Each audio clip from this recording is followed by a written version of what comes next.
안녕하세요. 저는 30대 후반의 여성입니다. 여러분들의 삶은 계획한 대로 잘 흘러가고 있나요? 저는 30대 초반까지만 해도 계획한 대로 평탄하게 살아가고 있었습니다. 그러다가 얼마 전 결혼한 뒤 여러 사건을 겪고 나서 이혼을 하게 되었어요. 사실 제 주변에는 이혼한 사람이 없어서 이혼한 사실을 말하기가 부끄럽기도 하고 남들은 잘만 하는 결혼 생활을 저만 못했으니 제가 이상한 사람이 된 것 같은 생각에 자책만 하고 있었습니다. 그러던 중 우연히 이곳을 알게 되었고 여기 사연을 하나하나 들어보니 저와 비슷한 사연을 겪으신 분들도 많고 저보다 더 심한 일도 겪으신 분들도 계시더라고요. 그런 사연을 들으며 위안도 받고 저도 사연 속의 여러분들처럼 아픈 과거에서 벗어나 열심히 살아봐야겠다는 다짐도 하게 되었습니다. 이렇게 제가 누군가의 사연을 듣고 위로와 힘을 얻은 것처럼 청취자 여러분도 저의 사연을 듣고 용기를 얻었으면 하는 마음이 들어 저의 짧은 결혼 이야기를 한번 적어볼까 해요. 오늘 이 늦은 밤에 꼭 친정을 가야 해? 결혼하면 이제 매년 명절 때마다 갈 텐데. 자기야, 신혼여행 다녀와서 좀 쉬고 싶어. 너무 피곤한데 다음에 가자. 아무리 그래도 결혼식 했으면 친정에도 제대로 인사드려야지. 시댁엔 잘만 갔다 왔잖아. 게다가 자기는 한 번도 우리 집에 인사드리러 온 적 없잖아. 결혼식 후 신혼여행까지 마치고 원래는 바로 친정집에 인사를 드리러 가려고 했으나 거리상의 문제로 시댁에 먼저 인사를 드리게 되었습니다. 시댁에서 1박을 한 뒤 친정으로 가려는데 친정이 수도권에서 조금 먼 지방이라 남편이 너무 피곤하고 힘들다고 투덜대기 시작했어요. 사실 남편은 결혼 전에 부모님과 함께 살고 있었어요. 그래서 저는 결혼 전에도 시부모님을 종종 만났었고 예비 시댁에도 몇 번 놀러 갔었지만 남편은 한 번도 우리 부모님 집에 가본 적이 없었습니다. 왜냐면 처음으로 남편이 부모님께 인사를 드릴 때도 상견례 날에도 모두 부모님이 저희 집으로 오셨거든요. 우리 집에 한 번도 갈 생각이 없는 남편에게 섭섭한 마음이 들기도 했지만 그래도 그 당시에는 제가 남편에게 콩깍지가 제대로 씌워져 있어서 남편의 불편한 마음이 더 크게 느껴졌습니다. 그런 남편을 어르고 달래며 3시간가량을 달려 친정집에 겨우 도착했어요. 이야, 이게 집이야 궁궐이야? 너네 이렇게 잘 살았었어? 부모님이 브런치 카페 운영하신다더니 꽤 잘 되나 보다. 처음 남편이 저희 집을 보고 내뱉은 말은 감탄사였습니다. 사실 그렇게 잘 산다고 자부는 못하지만 아빠가 대기업을 다니고 있었고 몇 년 전 퇴직을 하셨어요. 그래서 친정 부모님은 노후를 시골에서 보내고 싶어 하셔서 그동안 모아둔 돈으로 시골에 헌집을 구매해 공들여 고쳤답니다. 겉으로 보면 꽤 멋진 새집 같아 보였을 거예요. 그리고 아빠 퇴직금 남은 돈으로 브런치 카페를 크게 차리셨거든요. 다행히 인테리어가 이뻐서 그런지 카페도 지역 맛집으로 소문이 나기 시작했어요. 꽤 수익이 쏠쏠하게 나면서 부모님 노후 자금만큼은 걱정하지 않을 정도였답니다. 이렇게 젊으실 때는 회사 생활을 안정적으로 하시고 퇴직 후에도 카페를 운영하시는 부모님 덕에 저는 부족함 없이 하고 싶은 것은 다 할 수 있었어요. 이서방, 오느라 고생했네. 신혼여행은 잘 다녀왔고? 네, 아버님, 잘 다녀왔습니다. 결혼 전에 한번 연락드리고 찾아뵀어야 했는데 그러지 못해서 너무 죄송해요. 이렇게 반갑게 와줘서 너무 고마워. 어서 들어와요. 출출하지? 내가 음식을 차린다고 차렸는데 맛이 있으려나 모르겠네. 엄마는 사위가 온다고 삼계탕에 전복에 장어구이 등 잔치상을 차려놓으셨더라고요. 음식이 너무 많아 식탁이 꽉 차서 더는 놓을 자리도 없는데 엄마는 자꾸 뭐가 없다면서 냉장고에서 뭘 더 꺼내놓으셨습니다. 세상에, 장모님, 음식이 너무 맛있어요. 앞으로 장모님 밥 먹으러 자주 와야겠어요. 집이 가까우면 이것저것 내가 해줄 텐데 그러지 못하니 너무 아쉽네. 그래도 뭐 생각나는 거 있으면 언제든지 말해. 사위가 먹고 싶은 건 내가 뭐든지 다 만들어줄 테니까. 잘 먹으니 참 보기 좋네. 남편은 올 때는 그렇게 투덜대더니 엄마의 음식을 보더니 언제 그랬냐는 듯이 부모님과 신나게 대화를 나눴습니다. 얼마나 사근사근하게 말을 잘하던지 남들이 보면 남편이 이 집 아들 같아 보일 정도였어요. 장모님, 이 식탁 너무 좋아요. 우리 엄마가 얼마 전에 이런 식탁 보고 눈이 못 뜨시더라고요. 너무 좋다면서요. 어머, 안사돈이랑 나랑 보는 눈이 비슷하네. 그런데 사돈댁에 식탁이 없어? 사실 식탁이 없어요. 원래 있었는데 좀 오래돼서 버리고 그냥 바닥에 앉아서 식사하세요. 그런데 요새 엄마가 허리가 너무 안 좋아지셔서 걱정이세요. 그러셨어? 허리 안 좋으시면 맨바닥에 오래 앉아있기 힘들 텐데. 어차피 우리 식탁 바꾸려고 했으니까 이참에 이 식탁 자네 집에 가서 사용하겠나? 에이, 그래도 여보, 어떻게 우리가 사용하던 식탁을 줘요? 그냥 하나 새로 사줘요. 이거 뭐 그렇게 비싼 것도 아닌데. 부모님은 식탁이 비싸지도 않으니 사주시겠다고 했지만 제가 알기로는 이 식탁이 나름 백화점에서 산 제품이라 200만 원 정도 했습니다. 남편은 부모님이 시댁에 식탁을 사주겠다는 말에 싱글벙글해서는 밥을 다 먹고는 자신이 직접 설거지를 하겠다고 하더라고요. 당연히 우리 부모님은 말렸지만 그래도 남편은 끝까지 설거지하겠다고 하며 싱크대 앞에 자리를 잡았고 부모님은 거실로 밀려날 수밖에 없었어요. 내가 해야 하는데 첫날부터 우리 사위 시켜 먹어서 어쩐담? 안사돈이 싫어하시지 않을까 몰라. 제가 맛있는 거 얻어먹었잖아요.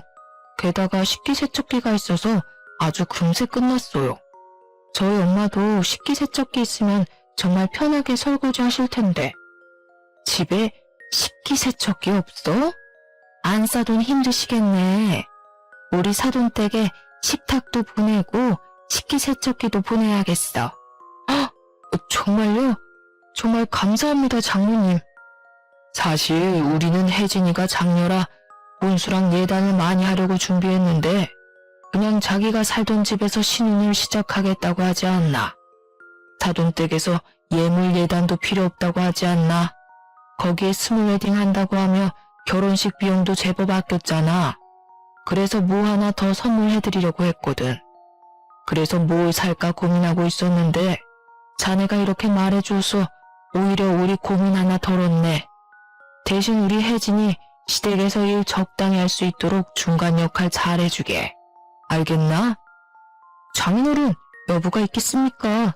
시댁 가면 손에 물도 묻히지 않게 하겠습니다. 흐흐, 우리 사위가 못하는 말이 없구만. 그럼 우리는 든든한 사위만 믿겠네. 그렇게 친정에서 처음으로 같이 잠을 자고 다음날 새벽부터 엄마는 시댁에 보내드리겠다며 각종 음식에 과일을 한가득 챙겨주셨어요. 얼마나 많은지 자동차 트렁크에 가득 싣고도 자리가 부족해서 뒷자리까지 음식이 가득했습니다. 남편은 올 때와는 다르게 아주 표정이 밝아 보였고 그런 남편을 보며 저는 다행이라는 생각을 했어요. 그렇게 제가 살던 집에서 첫 신혼생활을 시작했습니다. 신혼 2개월 정도 되었을 때였어요. 부모님이 건강검진을 하러 카페 문을 며칠 닫고 저희 집에 오시기로 했어요. 사실 부모님이 사시는 곳이 지방이라 제대로 된 대학병원이 없어서 1년에 한 번씩 제가 서울에서 건강검진을 시켜드렸었거든요. 당연히 제가 직접 부모님을 모시려고 했는데 남편이 이번에 사회노릇 좀 제대로 하고 싶다며 저 대신 부모님을 모시겠다고 그러더라고요. 저는 그런 남편에게 너무 고마워서 퇴근길에 남편이 좋아하는 회랑 매운탕을 포장해서 집에 왔답니다. 부모님도 제가 아닌 사위가 직접 데려오니까 웃음꽃이 피셨더라고요. 그런데 집에 웬 명품 정장이 한 벌 있었어요. 그런데 이 정장은 뭐야? 아빠가 입고 오셨어? 내가 이서방 한 벌 사줬다. 조금 있으면 사돈 처녀 시집 간다면서 사위가 그때 입고 갈 정장이 없다고 하더라. 오늘 너무 고마워서 내가 한 벌 사줬어. 그리고 너는 결혼을 했으면 이서방 밥 잘 챙겨줘야지. 이서방 살 빠진 거 봐라. 내가 볼 때마다 안쓰러워 보여서 점심때 소고기 사줬다. 부모님은 남편에게 고맙다며 점심에는 소고기를 사주고 오후에는 고급 브랜드 정장까지 한 벌 맞춰주셨습니다. 물론 저도 남편에게 정말 고마웠지만 사실 얼마 전에 식탁에 식기세척기도 사줬는데 정장까지 한 벌 해줬다는 말을 듣고 너무 과하다는 생각이 들었어요. 그래도 남편이 친정 부모님과 잘 지내는 모습을 보니 사이가 나쁜 것보다 좋은 게 낫겠지 싶어 속으로만 삼켰답니다. 그렇게 3개월 후 아가씨의 결혼식이 코앞으로 다가왔어요. 사실 남편의 집은 그다지 넉넉한 형편이 아니라서 아가씨의 혼수와 예단을 준비하는 것이 많이 부담되는 것 같았습니다. 그래서인지 남편은 자신이 결혼 전부터 모아왔던 적금을 깨려고 하더라고요. 저 역시 모른 척할 수 없어서 결혼식 날 축의금 200만 원을 했어요. 친정 부모님도 아가씨에게 축의금 100만 원을 전달했습니다. 원래는 결혼식에 참석도 하시려고 했는데 그날은 부모님이 일이 있으셔서 어쩔 수 없이 축의금만 제 편으로 보냈어요. 그렇게 결혼식이 무사히 끝나고 다음 날이었습니다. 남편과 제가 집에서 쉬고 있는데 시어머니한테서 전화가 왔습니다. 잘 지내고 있니? 결혼식 와서 고생 많았지? 준이 결혼한다고 축의금 200만 원 준 것은 고맙게 생각한다. 그런데 너네 부모님 말이다. 축의금 100만 원이 뭐니 100만 원이? 심지어 결혼식에 오시지도 않고 말이야.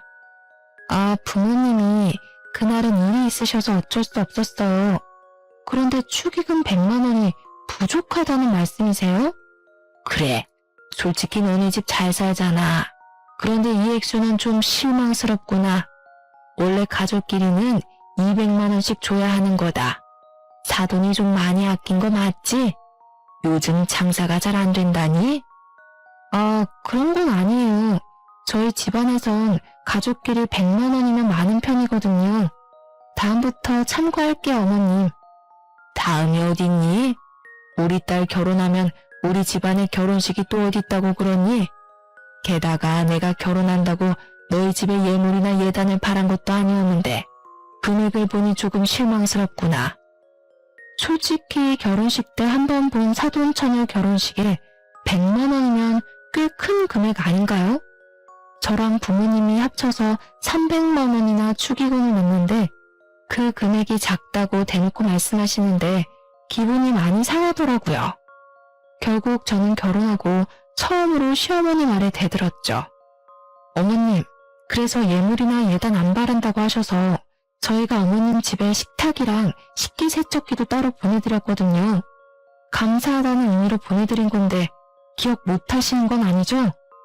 어머, 얘 좀 봐. 그건 그거고 이건 이거지. 이제 보니 너가 부모님 닮아서 돈을 아끼나 보다. 결혼 전에도 반반 결혼식이니 뭐니 하더니만. 이럴 줄 알았으면 우리 아들 너희 집안이랑 결혼 안 시켰다. 네? 어머님, 좀 생각하고 말씀하세요. 어머님이 결혼시키고 안 시키고가 중요한 게 아니에요. 솔직히 남편이 집을 해왔나요? 아니잖아요. 남자가 집을 안 해왔는데 그럼 여자가 집도 해오고 혼수도 다 해와야 하나요? 너 따박따박 말 대꾸 하는 거 보니까 우리 아들이 아주 잡혀 살겠구나. 너 설마 준호가 집 못 해왔다고 맨날 구박하고 그러니? 너네 부모님까지 눈치 주고 그러냔 말이야. 그래, 저번에도 말이야. 준호가 연차까지 쓰고 너네 부모님 병원 모시고 갔다던데 너네 부모님도 우리 준호 개무시하는 게 틀림없어. 백년 손님인 사위를 막 부려먹는 처가가 어딨니? 그건 어머님이 착각하신 거예요. 저는 남편한테 그러라고 부탁한 적도 없고 저희 부모님도 원래 제가 모시려고 했어요. 그런데 남편이 사위 노릇 제대로 해주고 싶어서 먼저 나서서 그런 거고요.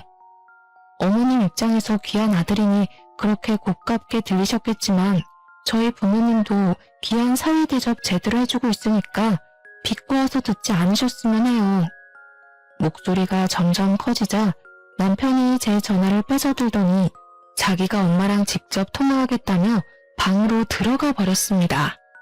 10분 정도 기다리니 남편이 나왔습니다.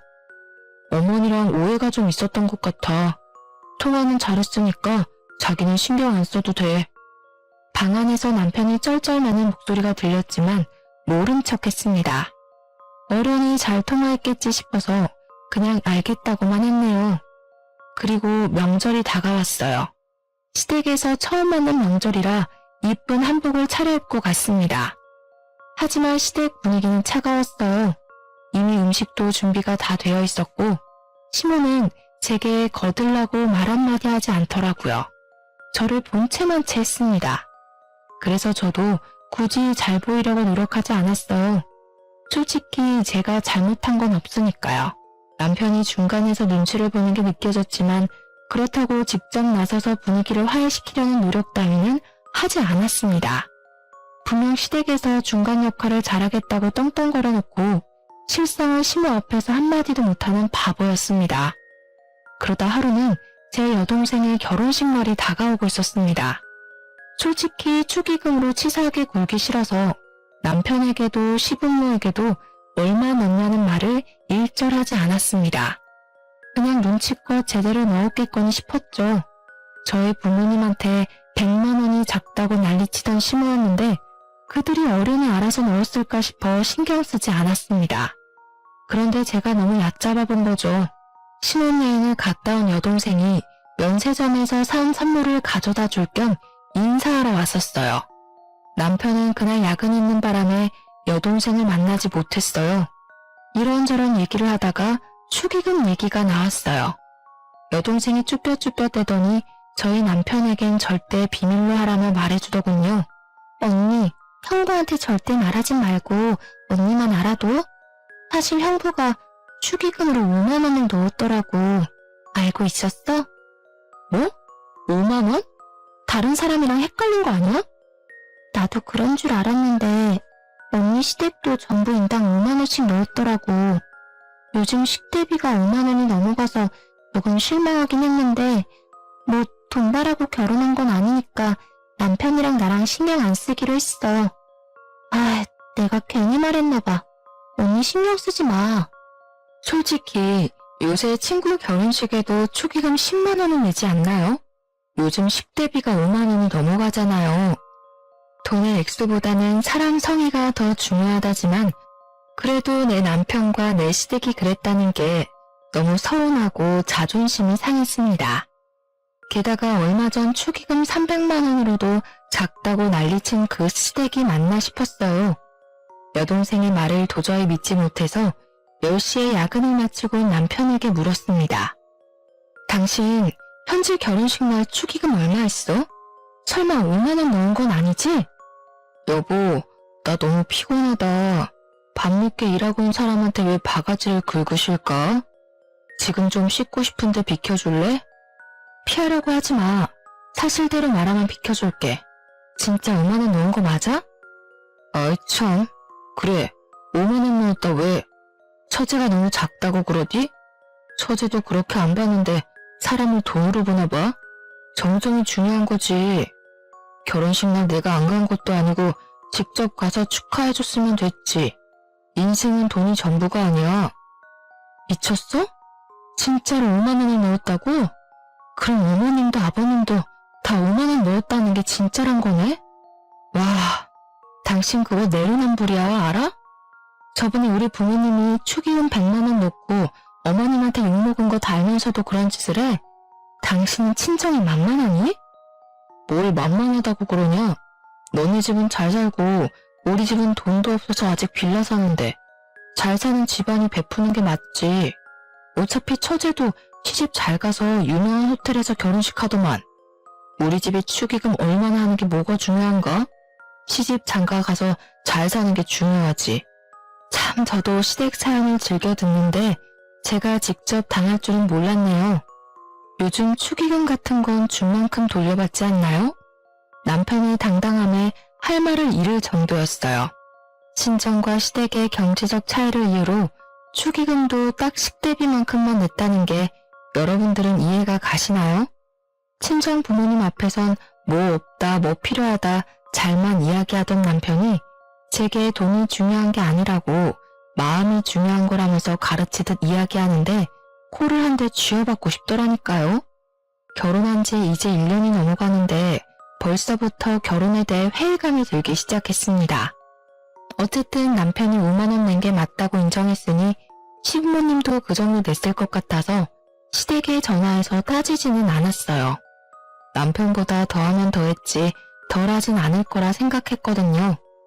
그렇게 시어머니 생신이 다가왔습니다. 며느리가 되면 시어머니 생신이 부담스러운 건 사실이잖아요. 왠지 제대로 대접해드려야 될 것 같고 대충 하면 욕먹을 것 같아서 긴장을 많이 했답니다. 그런데 남편이 이런 말을 꺼내더라고요. 우리 엄마는 미역국 별로 안 좋아해. 여보가 그렇게 긴장할 필요 없어. 집에서 요리하고 치우면 그게 더 일이잖아. 엄마도 집에서 먹는 것보다 외식하는 걸 더 좋아하실걸? 그래도 며느리들이고 첫 생신인데 아무것도 안 하면 또 뭐라 하실 것 같은데 괜찮을까? 내 말대로 해. 내가 엄마랑 같이 산 지가 몇 년인데 내가 매년 엄마 생신 때 미역국 해주려고 해도 엄마는 외식 한번 해주는 게 더 낫다고 그러셨어. 여보도 괜히 힘들게 집에서 요리하지 말고 그냥 소고기 사드리게 음식점만 미리 예약하자. 남편의 말을 듣고 유명한 소고기집을 예약했답니다. 그렇게 생일 당일 남편과 저는 시부모님을 모시고 음식점으로 향했어요. 그런데 예상치 못한 말을 듣고 말았습니다. 원래 생일날에는 며느리가 만든 미역국 한번 맛봐야 하는데 바쁜 며느님 덕에 나는 미역국도 못 얻어먹는구나. 아, 어머님, 준호씨가 분명 어머님 미역국 좋아하시지 않는다고 하고 차라리 외식하는 게 낫다고 해서 음식점으로 예약했는데 소고기는 마음에 안 드세요? 넌 왜 이렇게 눈치가 없니? 며느리가 만들어준 요리를 싫어하는 시어미가 어딨다고. 아들이 그렇게 말해도 시어미 생일에 며느리는 요리로 거하게 대접해야지. 아유, 내가 말을 말아야지. 그렇게 식사를 마치고 후식을 먹고 있었는데요. 시모의 말 한마디에 뜻밖의 사실을 알게 되었습니다. 참, 그리고 저번에 너네 여동생 결혼식 말이다. 내가 준우 통해서 축의금 100만 원만 했는데 어쩜 감사 전화 한 통이 없니? 네? 그게 무슨... 설마 저번에 내가 너네 부모님이 100만 원 축의금 준 것이 작다고 해서 지금 삐져서 그러는 거야? 솔직히 너네 집은 100만 원이 쉬운 돈이겠지만 우리 집에서 100만 원이면 정말 큰 돈이다. 그리고 액수를 떠나서 어른이 이렇게 생각해서 축의금 내고 했으면 당연히 감사 인사 정도는 해야 기본 예의 아니니. 저는 시어머니의 말을 듣고 혼란에 빠져 있었습니다. 그 순간 시모 입을 막으려는 남편이 보이더군요. 여동생이 저한테 거짓말을 했을 리는 없고 중간에 남편이 돈을 가로챈 게 분명해 보였어요. 어머님, 뭔가 오해가 있는 것 같아요. 여동생이 축의금 받은 거 정산해봤는데 저희 시댁에선 인당 5만 원씩 냈다고 하더라고요. 그런데 100만 원을 보내셨다고요? 어머, 얘 좀 봐. 우리 집을 거지로 하니? 사돈 처녀 축의금을 5만 원 주는 사람이 어디 있어? 요새 축의금 최소가 10만 원인데 얘가 날 뭐로 보고? 그게 엄마, 내 말 좀 들어봐. 얘가 왜 이렇게 들러붙어? 넌 내가 준 100만 원 어쨌길래 받은 사람은 5만 원밖에 못 받았다니? 설마 너가 중간에 가로챈 거야? 저와 시모가 동시에 남편을 째려보자 남편이 시모 귀에다 속닥속닥 뭐라고 말을 하더군요. 그런데 저는 귀가 좋아서 톡톡히 다 들었어요. 엄마, 사실은 그 안마 의자 있잖아. 그 돈이야. 그거 아직 와이프한테 말 안 했단 말이야. 엄마는 그걸 왜 지금 말해서 사람 곤란하게 만들어. 뭐? 안마 의자요? 어머님, 제 남편이 안마의자를 사드렸어요. 아, 뭘 그렇게 따져대. 그냥 그러려니 하고 좀 살아. 어떻게 그렇게 살아? 어머니가 100만 원이나 주셨는데 너가 그걸 가로챘다는 게 말이 되는 소리야? 그리고 그 돈으로 안마의자를 샀다고? 안마의자 최소 200만 원은 넘어가. 네가 무슨 돈이 있어서 그 비싼 걸 샀냐고. 아들아, 네가 직접 말해봐라. 분명 네가 용돈 모아서 샀다고 그랬잖니. 근데 그 돈이 우리가 준 사돈처녀 축의금이라고? 며느리 말이 맞니? 대화가 예상치 못한 분위기로 흐르자 눈치를 보던 시모가 헛기침을 하더니 시부를 데리고 시댁에 빠른 걸음으로 가더라고요. 집에 가자마자 남편한테 하나하나 물었어요. 그래, 사실 우리 엄마가 처제 결혼한다고 100만 원 주셨어. 그런데 조금 있으면 엄마 생신인데 이모, 고모, 삼촌, 엄마 친구들 다 있는 안마의자 우리 엄마만 없더라. 그래서 처제한테는 나중에 집들이 할 때 좋은 선물 주고 지금은 일단 그 축의금에 내 용돈 조금 보태서 엄마 안마의자 먼저 사드린 거야. 이게 그렇게 잘못된 거야? 우리 엄마한테 돈 100만 원 못 받아서 그렇게 아쉬워? 너네 집 잘 살잖아. 겨우 100만 원 가지고 뭐 그리 난리야. 벼룩에 간을 빼먹어도 유분수지. 솔직히 지금 남편이 미안하다고 싹싹 빌어도 부족할 판국에 오히려 큰 소리니 저는 그저 어이가 없었습니다. 시어머니께 안마의자를 사드리고 싶었다면 자기가 용돈을 모아서 하든지 아니면 부부인 저에게 말을 하고 같이 의논해서 사야 하는 것 아닌가요? 남편은 그래놓고 뭘 잘했다고 이렇게 당당한지 저는 당최 이해가 가지 않았습니다. 결국 남편과 저는 대판 싸우고 저는 큰 방에서 남편은 거실에서 잠을 잤어요. 밤새 남편의 독단적인 행동이 너무 괘씸해서 잠이 안 오더라고요. 말로만 듣던 내로남불 남편이 이런 건가 싶기도 했어요. 도통 제 말이 통하질 않더라고요. 그런데 자기도 잘못한 건 알았는지 다음날 남편이 아침 일찍 안방에 들어와 먼저 사과를 했습니다. 결국 다시는 독단적으로 돈을 쓰지 않겠다는 남편의 약속까지 받고 겨우 풀렸죠. 하지만 사람은 고쳐 쓰는 게 아니라고 했던가요? 연말이 되어서 또 한 번 남편은 저를 배신했습니다. 공교롭게도 연말 휴가가 겹쳐서 남편과 저에게 일주일이란 귀한 휴일이 생겼는데요. 결혼한 지 2년도 다 되어 가는데 여행 한번 제대로 못 간 것 같다는 남편의 말에 여행을 계획하고 있었죠. 마음 같아선 동남아 한번 가보고 싶었는데 남편이 너무 피곤하다며 제주도를 고집하더라고요. 제주도를 일주일씩이나 가서 볼 게 있나 싶었는데 남편의 말에 설득당하고 말았습니다. 제주도에 펜션 잡아서 일주일 놀자. 휴식을 즐기는 거지. 어때? 생각만 해도 기대되지? 요즘 나이 먹어서 그런가? 힘들게 돌아다니는 여행은 휴식이 아니라 일처럼 느껴진다니까. 여보도 잘 생각해봐. 휴일을 휴일답게 즐겨야지. 스트레스도 풀리는 거야. 사실 저는 내키지 않았지만 남편이 너무 바라니 어쩔 수 없이 제주도 여행을 계획했습니다. 저보다는 남편이 더 기대하는 여행이었어요. 그래서 비행기 티켓부터 묵을 숙소까지 남편에게 알아서 예약해달라고 부탁했는데요. 여행 당일에 캐리어를 끌고 나가려는데 남편이 마침 시댁에 일이 생겼다며 저보고 먼저 택시 타고 공항에 가 있으라는 거예요. 여보, 엄마가 갑자기 배가 찢어질 듯이 아파서 응급실에 가야 될 것 같다네? 비행기 타기까지 4시간 남았는데 그 전까지 꼭 도착할 테니까 먼저 가 있어봐.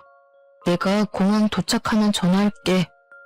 어쩔 수 없이 저 혼자 택시를 타고 공항으로 갔는데 비행기 시간 1시간 전까지 남편이 오지 않았어요. 저는 비행기를 놓칠까 걱정돼서 남편에게 전화하려던 차, 저 멀리서 남편이 보였습니다. 그런데 혼자가 아니었어요. 다들 예상하셨죠? 네, 시부모님까지 주렁주렁 달고 온 남편이었습니다. 분명 배 아파 응급실 간다던 시모는 두 발로 여행용 가방까지 끌고 다니더라고요. 본능적으로 또 남편이 뒤통수를 쳤다는 걸 알았답니다. 황당해하는 제 얼굴에다 대고 남편이 뭐라고 하는지 아세요? 내가 제주도 간다니까 부모님이 신혼여행 이후로 한 번도 못 가봤다고 하시더라고. 생각해보니까 부모님 결혼기념일도 얼마 안 남고 해서 내가 같이 가려고. 그래도 되지? 대아가 우리를 이렇게까지 생각해주고 너무 고맙구나. 네 덕에 몇십 년 만에 제주도 여행을 다시 가보는구나. 알고 보니 남편은 시부모와 같이 가자고 하면 제가 싫다고 할까봐 저 몰래 가족들의 비행기 티켓이며 숙박업소까지 다 예약을 해놨더라고요. 남편의 모든 꿍꿍이를 알아버린 저는 화가 머리끝까지 났지만 시부모님이 너무 고맙다는 표정으로 저를 바라보고 있었고 공항에 사람들도 많이 있어서 큰 소리로 화를 낼 수가 없었습니다. 그렇게 도착한 제주도는 한상의 섬이 아닌 환장의 섬이었어요. 시모는 뭐가 그리 불평불만이 많은지 기껏 평이 좋은 음식점을 찾아갔건만 음식이 전부 맛없다고 툴툴대는데 직원들 보기가 다 민망했습니다. 또한 원래 저의 계획은 느지막하게 일어나 카페에서 간단히 브런치를 먹으려고 했으나 시간에 맞춰서 무조건 한식을 드셔야 하는 시부모님 덕에 아침 6시부터 강제로 기상을 해야만 했어요. 몇 날 며칠을 기대하며 계획을 세웠는데 모든 것이 다 틀어지자 저는 기분이 상해 여행 내내 표정이 어두웠고 그런 모습을 가만히 지켜보던 시모는 여행 마지막 날에 제게 한 소리를 하셨습니다. 너한테 이런 소리까지는 하지 않으려고 했는데 우리랑 여행 와서 그렇게 싫니? 공항에서부터 표정이 썩어서는 아무리 그래도 너 그런 식으로 행동하면 못 써. 너 회사에서도 그러니? 회사에서 그러면 너네 부모도 욕먹이는 일이다. 당장 표정 안 풀어? 시어머니는 오히려 아주 당당하게 저의 표정을 지적했고 저는 여기서 더 말을 하면 큰 싸움만 될 것 같아 그냥 입을 닫아버렸습니다. 분명 휴양을 즐기러 제주도를 갔지만 오히려 제주도에서 스트레스만 잔뜩 쌓이고 말았죠. 게다가 더 어이없었던 것이 뭔지 아세요? 여행이 마치고 나서 부부의 생활비 통장을 정리했는데 제 생각보다 금액이 많이 비어있더라고요. 저는 이상해서 남편에게 물어봤습니다. 우리 제주도 갔잖아. 비행기 티켓, 숙소 추가로 더 예약한 거 우리 통장에서 빼서 썼지. 당연히 같이 가는데 우리 통장에서 써야 하는 것 아니야? 어? 야, 보자 하니까 당신 진짜 미친 거야? 내가 언제 시부모님이랑 같이 가고 싶다고 했어. 네가 거짓말 친 거잖아. 너가 제주도 가고 싶다고 고집 피운 것도 다 너네 부모님 데려가려고 그런 거지 미친놈아. 뭐? 그래도 좋은 게 좋은 거지. 너도 우리 엄마 아빠랑 추억 하나 쌓이고 좋은 거지. 죽으면 다 소용없어. 살아계실 때 잘해야지. 효도를 할 거면 네 돈으로 해. 왜 나를 끌어들여? 넌 친정에선 받아먹기만 하고 시부모한테는 쓰기만 하냐? 그럼 나도 친정에 효도해야 돼, 알아? 그리고 네가 맘대로 데리고 온 여행인데 네 개인 용돈에서 해결해야지.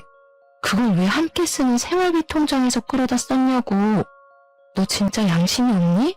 저번에 분명 독단적으로 행동 안 하기로 했잖아. 약속한 지 1년이 지났니 2년이 지났니? 고작 4개월 만에 이런 짓을 또 벌인다고? 입이 있으면 말을 해봐. 뭘 또 그렇게 예민하게 받아들이냐. 결론적으로 효도하고 그러면 너한테도 좋은 거야. 생각해봐. 네가 시댁에 잘해야 이쁨 받고 고부 갈등 이런 것도 다 없어지는 거야.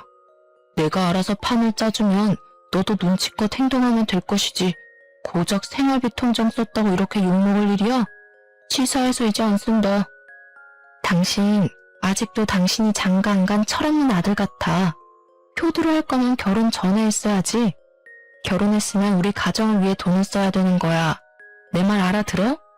결혼 전엔 하지도 않을 효도를 왜 장가 가서 뒤늦게 하려고 하냔 말이야. 내 말은. 도무지 너랑은 못 살겠다. 난 분명히 너한테 경고했어. 이렇게 네 맘대로 할 거면 그냥 너 다시 너네 부모님 모시고 살아. 나도 우리 부모님 모시고 효도하고 살 거니까. 뭐? 지금 이깟 일로 이혼하자는 거야? 말을 왜 이렇게 함부로 해? 여행 재밌게 잘 갔다 와서 왜 그래? 이건 싸울 일이 아니라고. 그래, 내가 너한테 말 안 하고 거짓말 친 건 미안해. 그래도 좋게 생각하면 너한테도 분명 좋은 거라니까. 시댁에 점수 따는 게 그렇게 쉬운 일인 줄 아냐? 뭐? 점수를 따라고? 아, 이제야 알겠다. 왜 말이 안 통했는지. 넌 부모님한테 효도하고 싶어서 나랑 결혼한 거구나? 왜? 점수 따면 그 다음에는 어쩔 건데? 그냥 나랑 이혼하고 너 혼자 효도하면 되겠네. 그 잘난 시부모님 비위 맞춰주면서 혼자 효도하라고. 자기 가족만 생각하는 모습에 질려버린 저는 결국 남편에게 이혼하자고 말하고 방으로 들어왔습니다. 그 뒤로 저와 남편은 계속 각방 생활을 했어요. 그렇게 한 달 정도 지났으려나요? 새벽 1시가 넘어가도록 남편이 오지 않았습니다. 마음속에 이혼을 품고 있어서 그런가 전혀 걱정 따윈 되지 않았습니다. 다음 날이 되어도 오지 않길래 그냥 무시하고 출근을 했죠. 점심시간쯤 시모에게서 연락이 왔는데요. 글쎄 남편이 술에 잔뜩 취해서 시댁 앞에서 자고 있는 걸 집 안으로 들여서 재웠으니 걱정 말라는 거 아닙니까?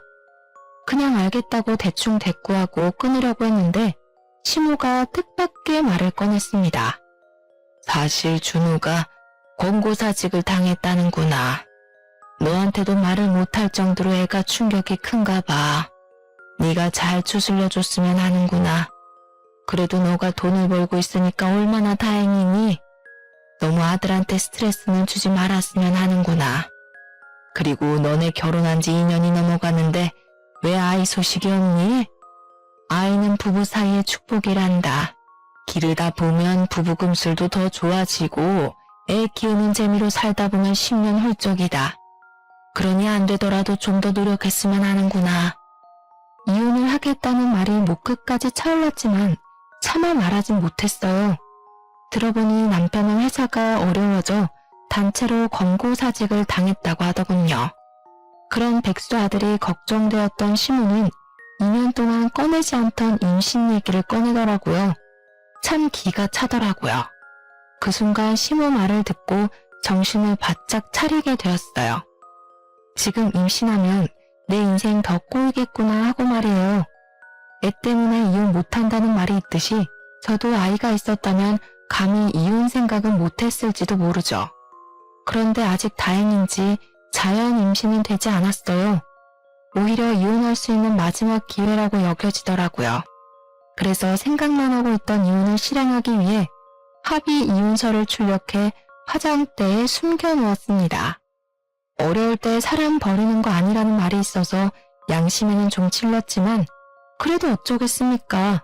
시작부터 글러먹은 인간이었는걸요. 오히려 제가 너무 늦게 깨달아서 지나간 시간들이 너무 아까웠답니다. 마음속에 정말로 이혼수를 품고서 남편을 대하기 시작했어요. 집에 들어온 남편이 평소보다 더 눈치를 보며 잘하려고 노력하더라고요. 아침마다 아침밥을 차려주고 집안 청소도 완벽하게 해놓고요. 제가 퇴근할 때마다 주인 기다리는 강아지 마냥 저를 기다리고 있었습니다. 그러니 얼었던 마음이 살짝 녹기 시작하더라고요.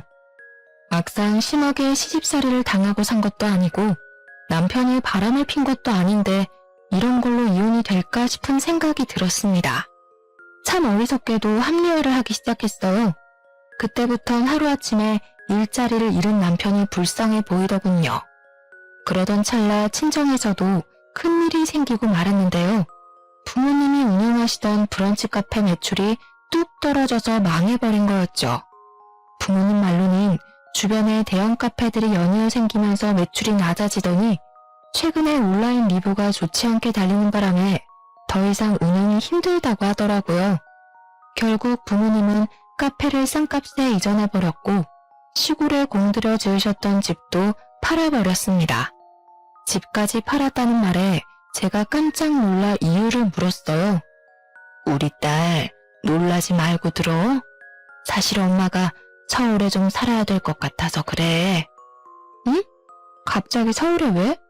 혹시 건강에 문제 생긴 거예요? 저번에 대학병원에서 검진받은 거 있지? 그런데 거기서 자궁암이 의심된다고 그래서 추가 검사를 더 받아보라고 그러길래 검사를 좀 했더니 치료가 필요한 단계라고 그러네. 매번 시골에서 왔다 갔다 하기 힘들 것 같아서 서울에 집을 따로 구하기로 너네 아빠랑 결정했단다. 엄마는 우리 현아랑도 더 많은 시간 함께 보낼 수 있어서 좋다고 그랬어. 자궁암? 엄마 많이 심각해요? 설마 뒤늦게 발견해서 치료가 급한 거래? 딸, 걱정하지 마. 그 정도로 심각한 건 아니야. 사실 치료만 받으면 충분히 완치될 수 있다고 의사쌤이 그러셨어. 요즘 의료기술이 뛰어나서 약만 잘 먹고 경과보면 될 것 같다고 그러셨어. 안 되면 제거 수술하면 되니까 너무 걱정하지 말고. 저는 덤덤하게 말씀하시는 엄마의 모습을 보니 마음이 너무 아팠습니다. 눈물이 차올랐지만 엄마가 속상해하실까봐 울지도 못하겠더라고요. 그렇게 눈물을 힘겹게 참으며 부모님의 이사를 도와드리고 밤이 늦어서야 집에 왔습니다. 사실 부모님 이사를 도와드리러 가면서 남편에게 같이 가자고 말을 했었거든요. 어차피 남편이 지금 회사에 다니는 것도 아니고 집에서 노는데 충분히 갈 수도 있잖아요. 그런데 남편은 당당하게 싫다고 하더라고요. 뭐? 이사 가는데 도와달라고? 내가 무슨 이삿짐 센터냐? 또 남자라고 험한 일 시키려고 그러는 거지? 여보, 지금 말 다 했어? 부모님 아파서 이사 오시는데 그것도 못 해줘? 이삿짐 불러서 오는 거고 당신은 딱히 할 일도 없을 거야. 그냥 얼굴만 비추는 건데 그것도 못 해줘? 에이, 장인어른도 사이 불편해서 없는 게 나을 거야. 어차피 서울로 오면 자주 볼 텐데 뭘 이삿날까지 얼굴을 비춰야 되냐? 그냥 적당히 도와주고 와. 결국 남편 없이 짐을 전부 옮기고 부모님은 제가 살고 있는 집에서 30분 거리의 아파트로 이사 오셨어요. 밤늦게 집에 도착하니 남편이 혼자 TV를 보며 맥주를 마시고 있었어요. 어디로 이사하셨어? 설마 우리 집 근처야? 그럼 매일 너 친정 가겠다고 난리치는 거 아닌가 몰라. 나는 사위라서 친정이 불편해. 너가 중간 역할 잘해줬으면 좋겠다. 친정 가고 싶으면 혼자 가고. 뭐? 말을 왜 그딴 식으로 하냐? 됐어, 너 필요 없어. 너 친정에 절대 오지 마. 화가 치밀어 오른 저는 남편이 마시던 맥주를 그대로 남편 얼굴에 쏟아부었어요. 네가 진작에 개차반인 줄은 알았지만 이 정도일 줄은 꿈에도 몰랐다. 우리 진짜 갈라서자. 내일 술 깨고 손이 발이 되도록 빌어도 나는 기필코 니놈이랑 이혼할 테니까 그런 줄 알아.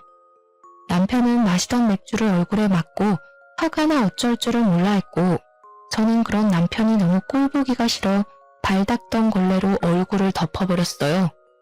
그리고는 간단한 짐을 챙겨 친정 부모님 집으로 가버렸답니다. 처음으로 부모님께 이혼에 대해 말씀드렸어요. 새벽까지 제가 당한 남편의 내로남불 사건들에 대해 낱낱이 말했네요. 그런데 아빠의 표정이 심상치 않았습니다.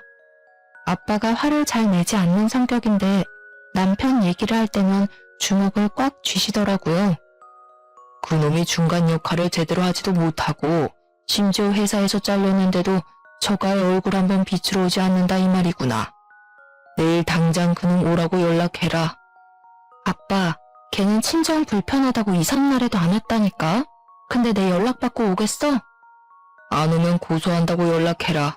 그럼 오겠지. 그리고 너 합의 이혼 따위는 생각도 하지 말고 무조건 소송할 테니까 그렇게 알아. 아빠 친구 변호사한테 다 연락해놨다. 넌 아빠 말대로만 하면 돼. 저는 아빠의 말에 의문이 들었습니다. 사실 저는 남편이 시댁에만 효도한다는 걸로 이혼 소송까지 가능할까 싶었거든요. 그런데 확신에 찬 아빠의 표정을 보고 뭔가 큰일이 생기겠다 싶었네요. 아빠가 한 번 화나면 정말 무섭거든요.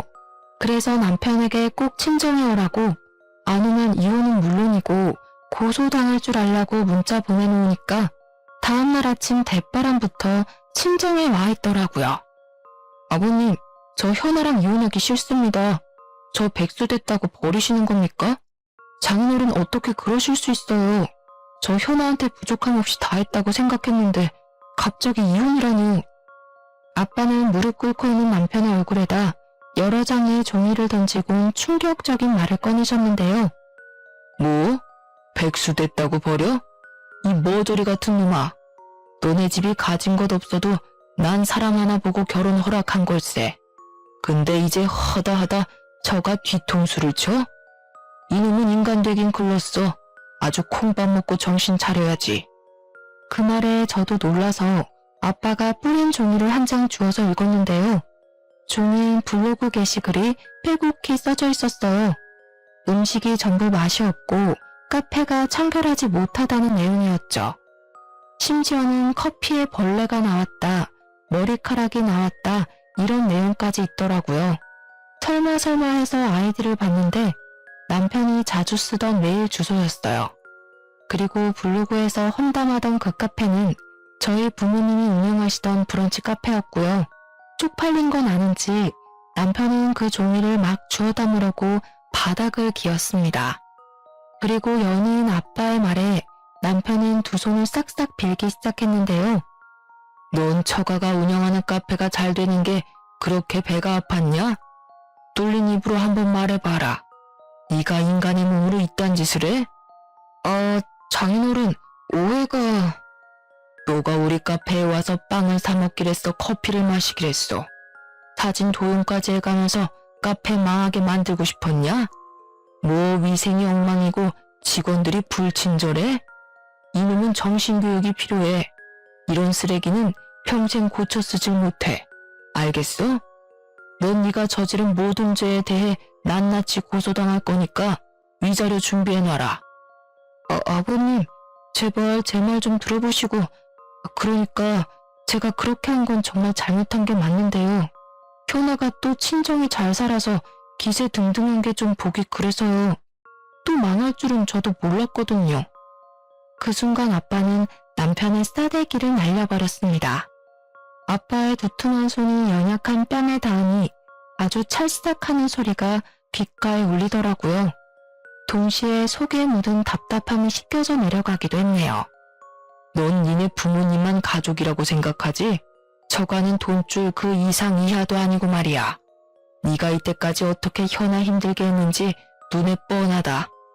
너 때문에 우리 가게가 당한 피해 금액 전부 계산해서 고소할 거야. 6개월간 매출 감소액, 직원 인건비, 가게 자리세까지 전부 다 포함시킬 거니까 네 그 잘난 부모님 집을 팔아서라도 못 내는 금액으로 청구할 거다. 알겠냐?